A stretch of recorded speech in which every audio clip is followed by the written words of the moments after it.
మీ అందరికీ వందనాలండి. ఈరోజు వాక్య సారాంశం ఏంటంటే, ప్రతిరోజు నేను మన క్రిస్మస్ నెల గదండీ! ఇది డిసెంబర్ నెల అంటే మనకు క్రిస్మస్ అని గుర్తొస్తుంది. అయితే క్రిస్మస్ అంటే మనం దేవుణ్ణి ఆరాధించడం, అలాగే ఆయన సువార్తను ప్రకటించడం. హ్మ్. అంతకన్నా ముందు అసలు దేవుడు మన కొరకు ఎందుకొచ్చాడు? అసలు దేవుడు ఈ లోకానికి రావటానికి ఏ ఏ ప్రణాళికలు, ఏ ఏ ప్రవచనాలు ఆయన ముందుగా తన భక్తుల ద్వారా వ్రాయించారో అవన్నీ ప్రతి ఒక్కటి చూసుకుంటూ వస్తూ ఉన్నాము. ప్రతిరోజు ఆయన ఏ ఏ వాగ్దానాలు చేశారో ఆ వాగ్దాన నెరవేర్పులు ఎక్కడ జరిగాయి అవన్నీ మనం చూసుకుందాము. గత కాలంన నేను కన్యక ద్వారా ఆయన జన్మించారని చెప్పాను.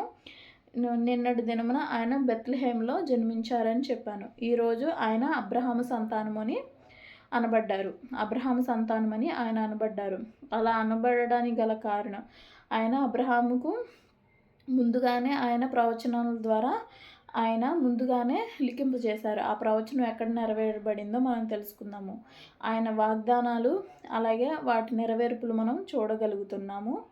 అయితే ఆయన అబ్రహాము సంతానమని పిలువబడ్డారు. అది ఎక్కడ జరిగిందంటే ఆ ప్రవచనం ఎక్కడుంది అంటే ఆదికాండము 22వ అధ్యాయం 18వ వచనం. మరియు నీవు నా మాట వినినందున భూలోకములోని జనములన్నీ నీ సంతానము వలన ఆశీర్వదింపబడును. నా తోడని ప్రమాణం చేసి ఉన్నానని యెహోవా సెలవిచ్చెను. భూలోకంలో ఉన్న జనములన్నీ నీ సంతానము వలన ఆశీర్వదింపబడును. ఆయన అబ్రహాము సంతానమని పిలువబడ్డాడు.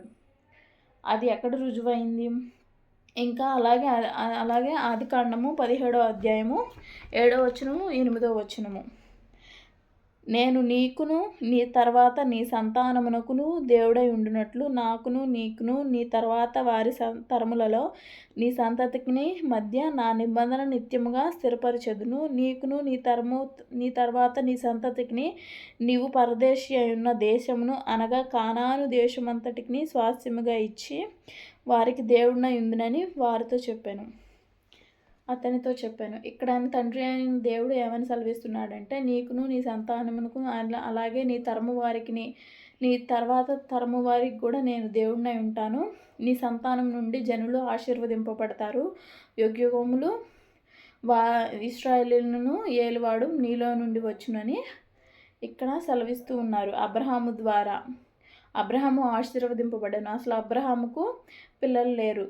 అబ్రహాముకు 99 సంవత్సరాలు వచ్చిన దాకా పిల్లలు లేరు. అయితే దేవుడు వాగ్దానం చేశాడు. వాగ్దానం చేసి ఇస్సాకును దేవుడు ఇచ్చాడు అబ్రహాముకి. అలాగే ఇప్పటికీ కూడా ఎవరైతే దేవుణ్ణి అంగీకరించి విశ్వాసము కలిగి జీవిస్తారో వాళ్ళందరూ అబ్రహాము కుమార్తెలే. ఎవరైతే విశ్వాసమునకు తండ్రి ఎవరండి? అబ్రహాము. అలాంటి మనం కూడా విశ్వాసము కలిగి జీవించినట్లయితే మనము కూడా అబ్రహాము సంతానమే. అలాంటి అబ్రహాము నుంచి తండ్రి అయిన ప్రభువు యేసుక్రీస్తు ప్రభువారు కూడా ఆ సంతానం నుంచే ఈ లోకానికి వచ్చారు. ఆయన అబ్రహాము సంతానమని పిలువబడ్డారు. అయితే ఆ ప్రవచన నెరవేర్పు ఎక్కడ జరిగింది అంటే ఇప్పుడు మనం ప్రవచనాలు చూసాము కదండి. అలాగే ఆ ప్రవచన నెరవేర్పును మనం ఎక్కడ చూడగలుగుతాము అంటే మత్తయి సువార్త 1వ అధ్యాయం 1వ వచనం. అబ్రహాము కుమారుడగు దావీదు కుమారుడైన యేసుక్రీస్తు వంశావళి. ఇక్కడ చూడండి, మత్తయి సువార్త 1వ అధ్యాయం 1వ వచనంలో అబ్రహాము కుమారుడగు దావీదు కుమారుడైన యేసుక్రీస్తు వంశావళి. అబ్రహాము సంతానము. అబ్రహాము నుంచి దావీదు తండ్రి ఎవరు? యెషయి. అబ్రహాము నుంచి అట్లా తరతరాలు అట్లా వెళ్ళుకుంటూ అలా వంశము అట్లా జరుపుకుంటూ దావీదు కుమారుడైన యేసుక్రీస్తు వంశావళి అని ఇక్కడ ప్రస్తావించబడింది. అంటే అబ్రహాము సంతానం నుంచి తండ్రి అయిన దేవుడు ఈ లోకానికి నీ కొరకు నా కొరకు ఆయన వచ్చారు. ఆయన అబ్రహాము సంతానం అని పిలువబడ్డారు. అలాగే గలతీయులకు రాసిన పత్రిక 3వ అధ్యాయం 16వ వచనం. అబ్రహామునకును అతని సంతానమునకును వాగ్దానములు చేయబడెను. ఆయన అనేకులను గూర్చి అన్నట్టు నీ సంతానమునకును అని చెప్పక ఒకరిని గూర్చి అన్నట్టే నీ సంతానమునకును అనెను. ఆ సంతానము క్రీస్తు. ఇక్కడ చూడండి, మనకి క్లారిటీ కనిపిస్తూ ఉంది. ఒకరిని గూర్చి అన్నట్టే నీ సంతానమునకును అనెను. ఆ సంతానము క్రీస్తు. ఆ సంతానం ఎవరండి? క్రీస్తు. సో దేవుడు ఈ లోకానికి అబ్రహాము సంతానముగా ఆయన పిలువబడ్డారు. అబ్రహాము సంతానముగా ఆయన ఈ లోకానికి వచ్చారు.